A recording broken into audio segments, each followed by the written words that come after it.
Salamat ta sa Ginoo, no, bago ta mukaon. Bago po tayo kakain, kailangan po talaga tayo magpasalamat sa mga blessings nating natanggap. And yes, yung ano ko, yung inay ko, sabi niya, pag nasa hapagkainan daw, kailangan ituring ang hapagkainan bilang isang altar. Yan talaga ang hindi ko nakalimutan na pangaral sa aking inay. Kaputi ba sa kumnaon? So, ituring ang hapagkainan bilang isang altar. Bawal mag-away sa hapagkainan. Kaya, walang away ha? No war. Just lang. I have here 2 pieces of siling kulikot para sa aking suka. So ngayon, ano muna tayo ngayon, magkutsara. Kasi meron akong pupuntahan, isang importanteng event sa aking buhay. Buhay. So ano yung aking ulam? Syempre, ang very masarap na tailong. Ayan. Sarap ng tailong kay Nanay Beth. Marami palang nagtatanong saan daw po si Nanay Beth. Si Nanay Beth, dito po, Nanay Beth Karinderia. Dito po sila sa Davao. Davao po kami. And in front of Maa Central Elementary School. Punta kayo rito, kain kayo ng mga gulay, mga fish, at saka talong.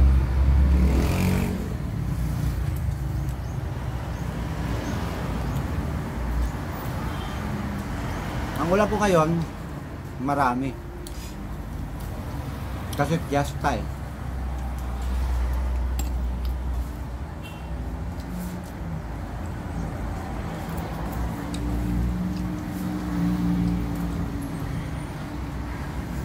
Ito talaga yung karinderya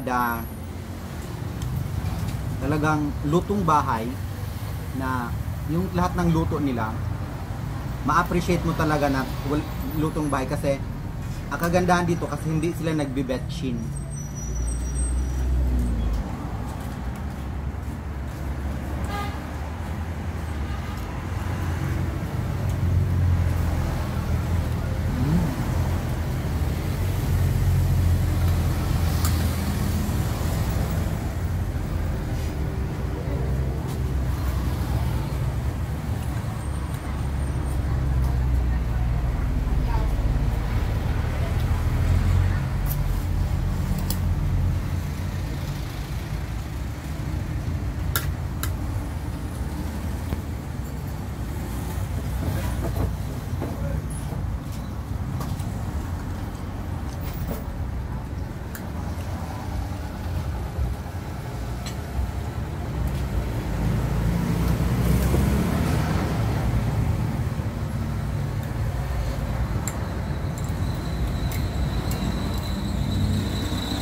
Naon ka dong?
Sa lahat po na nag-subscribe sa aking pangalawang YouTube channel, maraming salamat po.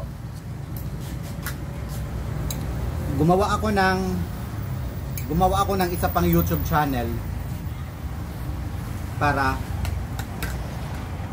'di ba, sabi nga nila, the more the merrier.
Ang natutunan ko sa aking pagkain ngayon ay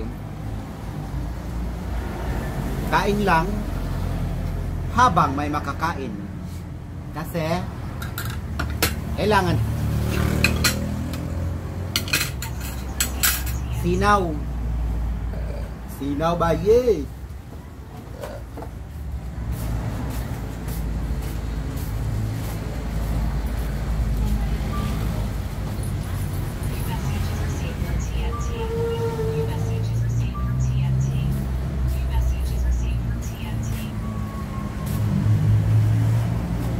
Don't forget APV water. My water sponsored by Sir Alvin Barriga, the owner.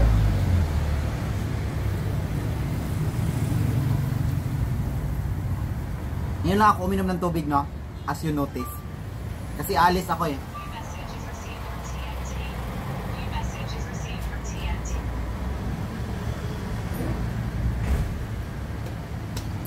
Bye! Thank you so much for watching. Once again, thank you so much sa lahat po nang nag-subscribe sa aking pangalawang YouTube channel, Ate Charing TV. So, keep on subscribing and please don't forget to hit the bell para ma-notify kayo every time na mag-upload kayo ng bagong video. Bye!